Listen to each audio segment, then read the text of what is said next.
네, 비하인드 뉴스 순서입니다. 오늘은 정치부 안익은 기자가 나와 있습니다. 자, 안익은 기자. 첫 네. 번째 키워드부터 소개를 좀 해주실까요? 네, 첫 번째 키워드는요. 예, 그때 달라요로 정해봤습니다. 예. 무슨 얘기입니까? 김무성 새누리당 전 대표가 어제 뉴스룸에 출연했는데요. 예, 관련된 언급부터 한번 들어보겠습니다. 총선 불출마를 선언을 했었는데 이제 대선 이제 제가 출마를 안 하겠다고 결심했기 때문에 예. 그 문제에 대해서 조금 더 생각을 해봐야 되겠습니다. 내각제 개헌을 하려면 총선에 출마해야 하는 것 아니냐는 질문에 이렇게 답을 한 건데요. 예, 총선 불출마 입장을 번복했다는 지적이 나왔습니다. 예. 자, 근데 김무성 전 대표는 분명히 기억을 하는 게 20대 총선 전에 이번이 끝이다. 분명히 이렇게 얘기를 했었죠. 네, 예, 총선 전 얘기를 한번 들어보겠습니다. 당선되면 육선 의원입니다. 저는 이번 20대 국회를 마지막으로 정치를 그만두려고 합니다. 20대 총선을 마지막으로 예. 총선은 더 이상 출마하지 않고 내년 대선에 출마하겠다는 의지를 밝힌 거였는데요.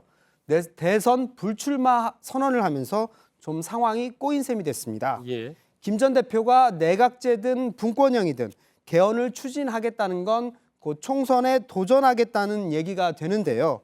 정치권 안팎에선 총리 도전 쪽으로 선회한 것 아니냐 예. 이런 해석도 나왔습니다. 그러니까 김무성 전 대표가 당시 총선 출마할 때만 해도 개헌 얘기가 있긴 했지만 뭐 개헌이 실제 가능하다고 본 사람들은 거의 없었고 그런 상황에서 이번에 이제 대선을 포기하면서 일부에서는 그러니까 개헌을 해서 내각제든 분권형이 등 해서 총리를 하려는 게 아니냐 이런 얘기가 있었는데 결국은 그 총선에 출마를 포기한 부분을 뒤집으면서 이제 확인이 됐다.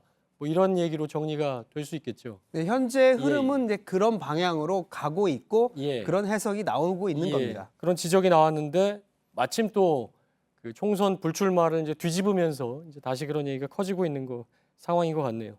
자, 다음 키워드 볼까요? 네, 두 번째 키워드는요. 지금 이 판국에로 잡아봤는데요. 예, 지금 대통령 탄핵 문제로 야권은 그 힘이 모자라서 새누리당 그 비박계 의원들의 표까지 끌어모으는 상황인데요. 그렇죠. 일각에서 보여주는 모습은 이와는 거리가 멀어 보입니다. 예, 일각을 어디를 뜻하는 겁니까? 일각이라고 하면은 지금은 국민의당과 민주당 사이의 얘기를 말씀을 예, 예. 드리려는 건데요. 어제 국민의당 박지원 비대위원장이 더불어민주당 추미애 대표의 잇따른 강경 발언을 겨냥해서 예. 똥볼을 찰 거라는 예측이 적중했다고 거친 표현을 했는데요. 더불어민주당도 가만히 있지 않았습니다. 예. 양양자 최고위원의 말 들어보겠습니다.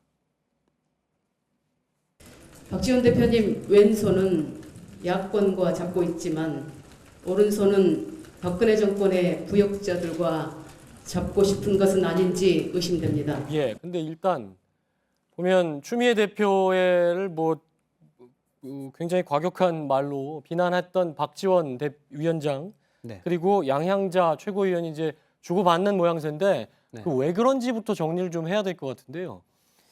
그 아무래도 그 예, 야당 간의 그 입장 차이가 있습니다. 예, 예. 그 탄핵이라고 하는 공동의 목표에 대해서는 같이 다 동의를 하고 있지만 예. 이 탄핵의 밑바탕에는 다음 대선에서의 주도권 다툼도 예. 있고요.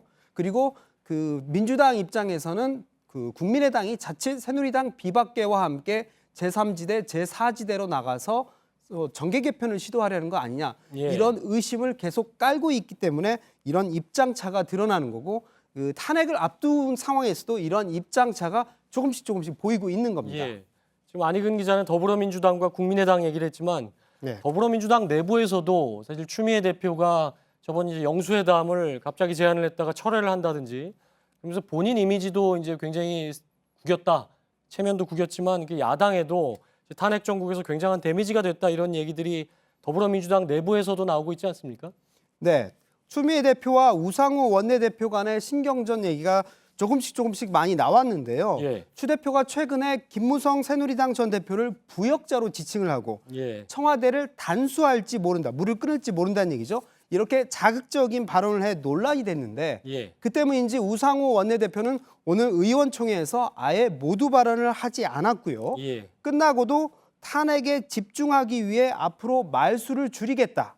이제부터 말 많은 것보다는 행동으로 보여야 할 때라면서 극도로 말을 삼갔습니다. 예. 사실상 추 대표에게 견제구를 날린 것으로 해석이 됐습니다. 그러니까 대개 의원총회에서는 원내대표가 당연히 모두 발언을 하고 그 전체적인 의견을 듣는 쪽인데 원내대표가 아예 얘기를 안 하면서 말 조심하겠다. 이게 이제 추 대표가 그간 했던 이제 말들에 대한 간접적인 견제다. 이런 해석이 나오고 있는 거군요. 그러니까 우회적으로 견제를 한 것으로 그렇게 예. 해석이 많이 됐습니다. 그렇군요. 자, 안희근 기자였습니다. 수고했습니다.